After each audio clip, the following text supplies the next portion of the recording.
Greetings and various assorted salutations. Welcome to another lecture on my U.S. history courses. Today we'll be looking at basically an introduction to the Roaring 1920s. We're going to be looking at the prosperity, the problems, and all the things in between. So let's take a look. Laconically put, America's boom is in the 1920s, and this masks some deeper problems as we entered a more modern era. For many of us looking at this unit, this will feel like, oh, this feels more like the America we live in today. And for many, this seems like a good start for that. So let's dive right in. First up, learning objectives. 3 major learning objectives today. We're going to describe the major cultural and economic changes that define the 1920s. We're going to look at innovations and how consumer cultures shaped American life. And we're going to be looking at the social conflicts and contradictions beneath the surface of 1920s prosperity. Now, we've got some key terms to look at next. Just to look at a few of these key terms. Flappers. Flappers are going to be young women in the 1920s who embraced new fashion ideas, freedoms, and social independence. This is really well captured with Jordan Baker in The Great Gatsby, for an example. The 1920s is also an era of something called Prohibition, where there was a ban on alcohol. This was part of the 18th Amendment. And lasted throughout the duration of the Roaring Twenties. Connected to Prohibition is the concept called speakeasies. These were illegal or secret bars that operated during Prohibition. The 1920s is also the largely part of the era of the Harlem Renaissance, which is where African-American art, music, and culture and intellectual life really took off, starting and centered around Harlem, New York, and New York City. This is an era of consumerism, a concept we're very familiar with today, the cultural emphasis on buying goods, often on credit, driven by mass advertising and the access to new products. Part of what promoted this consumerism in this age was the assembly line. Not originated from Henry Ford, but he definitely played a big role in making it more popular, but it was a way of making goods more efficiently. It's worth mentioning there is a Red Scare, tied in part to immigration during this time period. This is not as famous as the more infamous Red Scare after World War II during the Cold War, but it is a fear of communism and the spread of communism within the United States. We'll take a peek at it, but the Scopes trial happens in 1925, and it is part of the evolution debate, the debate between science and religion and the education system.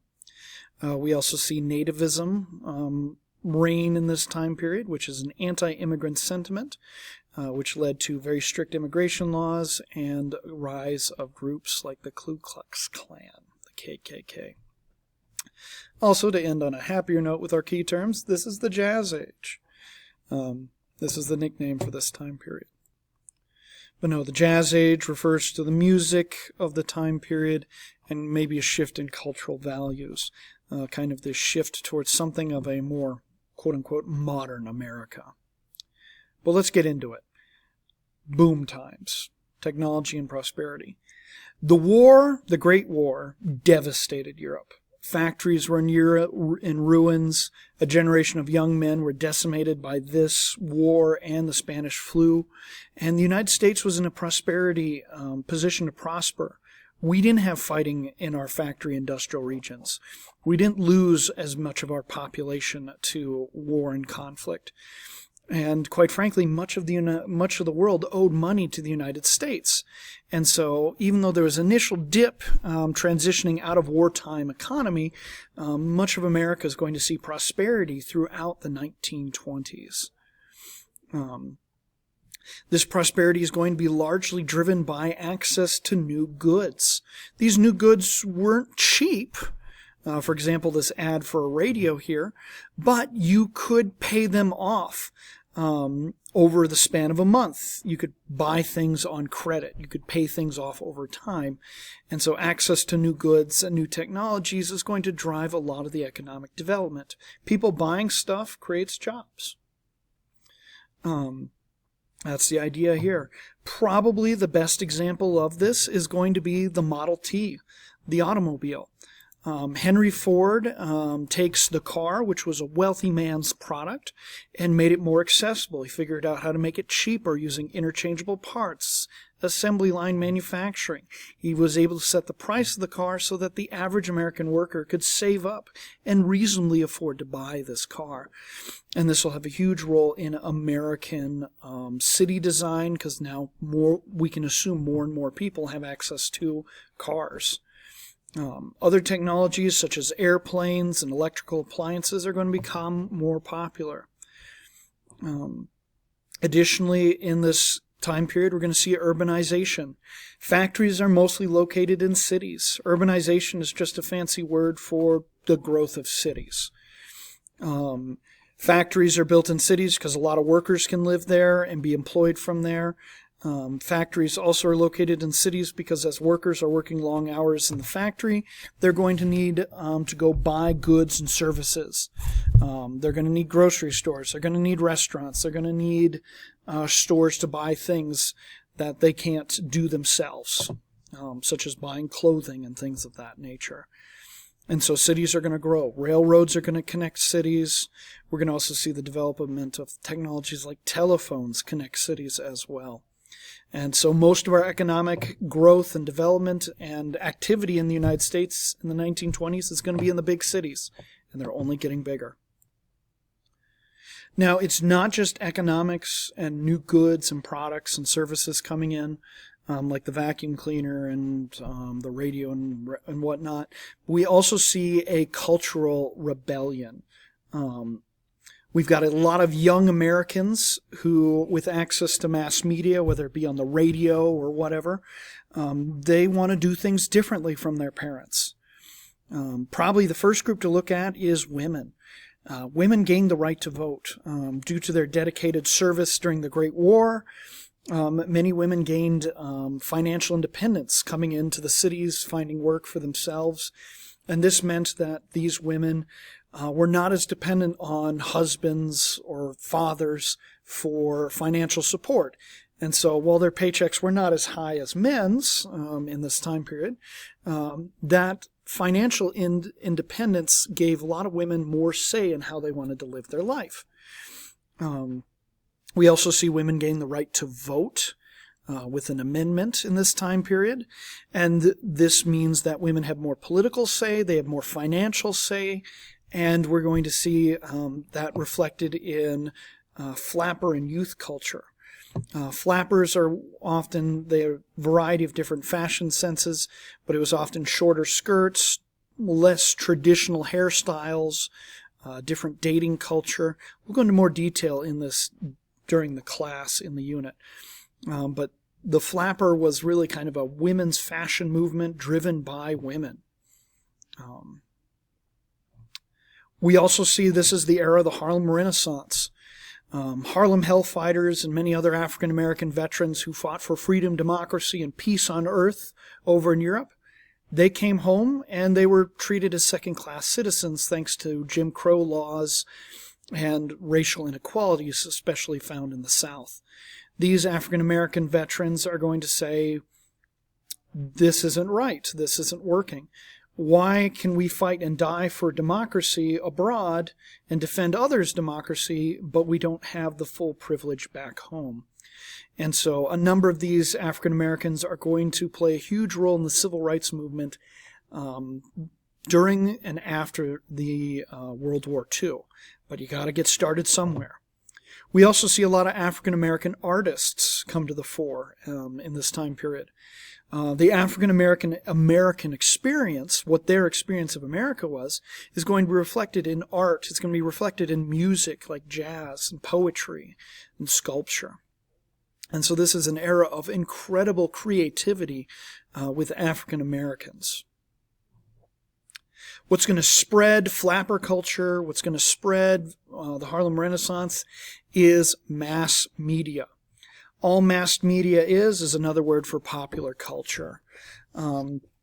Essentially, popular culture is, what are people interested in? What are the things people talking about? What are the things, the culture and entertainment people consuming? Instead of thinking about, doing your job or schoolwork, that's what mass media is what are the people experiencing? This is going to be very prevalent through radios, radio dramas, music. Things of that are going to be more accessible. Sports is going to be more accessible in this time period, whether it's listening to the radio or going in your car and watching the sports game. Baseball is particularly popular in this period, but basketball is also going to take off, and boxing as well, just to name a few. We also see in this time period films come out as well. Initially silent films. But as the time goes on, we also see talkies or films with sound. And movies are going to become very popular for Americans. They're very accessible. They're something that a lot of people are going to come in and see. This is kind of a golden age for a lot of entertainment getting its start. Here's a picture of Buster Keaton in one of his own comedies, for example. Now, that's not to say that everything's hunky-dory. There's a lot of things going on in this time period. For example, Prohibition.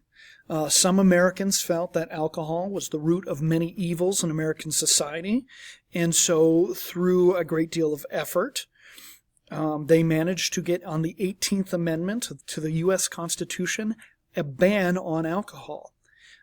Part of this alcohol ban was led by many women's rights movements. And to give you an idea how aggressive this policy was, alcohol is banned on the 18th Amendment. Women don't gain the right to vote until the 19th Amendment. And so that shows you how powerful some political activism can be.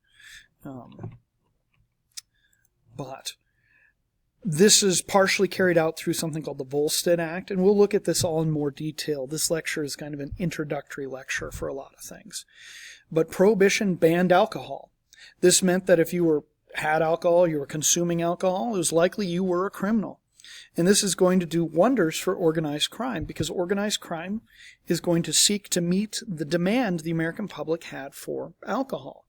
Smuggling, bribing politicians, police, gang wars. The 1920s is going to be regarded by some as kind of a violent period in American history due to the rise of organized crime.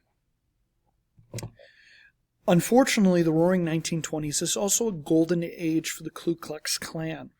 Anti-Semitism, fear and hatred of immigrants, racism, dislike of Catholics and Jews, all of this is going to be prevalent throughout the 1920s. We're going to see laws to limit immigration, especially from Eastern and Southern Europe in the 1920s. We're going to see the KKK have, I think, record numbers in membership. And this is a time period where there are some people who really want to limit the definition of who is considered American. In this time period.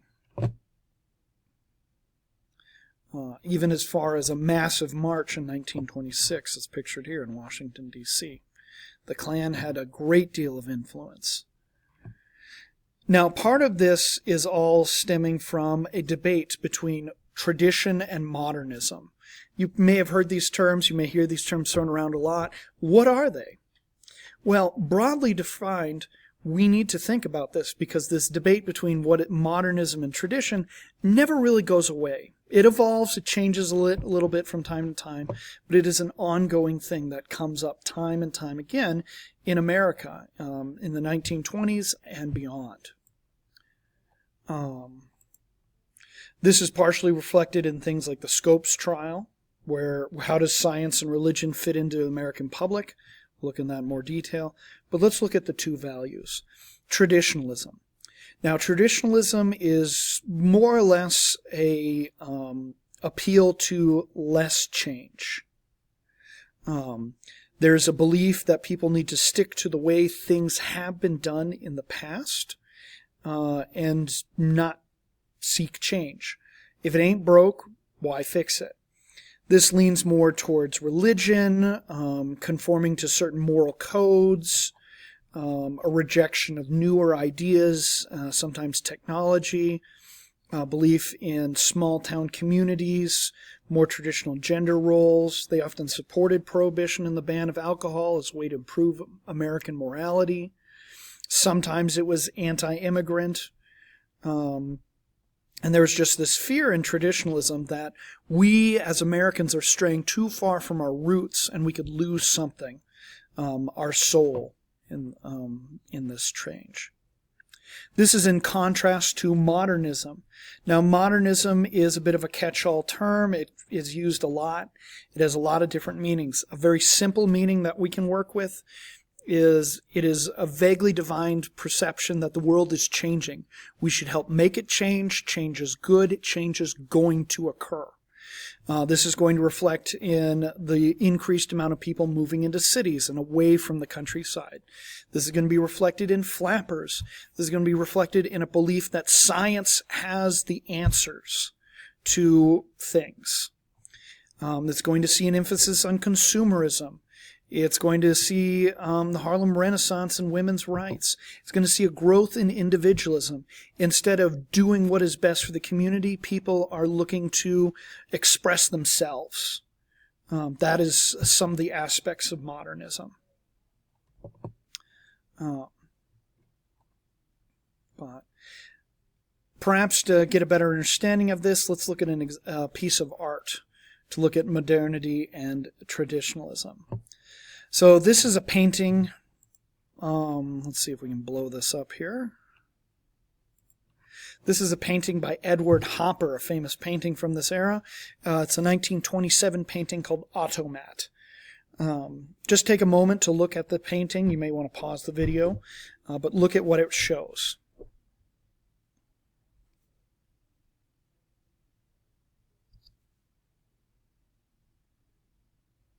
Close enough for government work. Anyways, in this painting, Automat, we see a young woman. She's looks kind of like a flapper. She's got the dress for it. She's got the makeup for it. She's got the hat for it. She's sitting alone drinking a cup of coffee, perhaps, late at night. You'll notice that the cafe or whatever she's in is brightly lit artificially through electricity, but outside is a dark void. And even though she's a modern flapper, she's fashionable. Maybe she's between parties, a long evening of parties and whatnot. She doesn't look as happy as you'd think. Her hat almost reflects her mood. It's kind of drooping. It's kind of, her expression is kind of distant. Her makeup looks like it's been on for quite some time. And ultimately she is alone. If you're a traditionalist looking at this painting, you would say, is this the best that modernity has to offer? She may have all these things, she may have these things, but she is alone. Is she truly happy? The modernists would look at these things and say, look at how technology pushes back the darkness of the unknown world. In class, if you're watching this lecture, we'll go into much more debate with it, but this kind of just shows you some aspects of it. But, no, this modernity-traditional divide in American culture is going to play a huge role in dividing the American public. Let's move on. Now, we've been looking at a lot of things that are fairly good, or at least tensions. There are some problems, though. There are some real deeper problems that are going to come out in the 1930s. For one thing, agriculture. We mainly looked at cities, the growth of cities, but out on the farms, we see a lot of farms going into debt.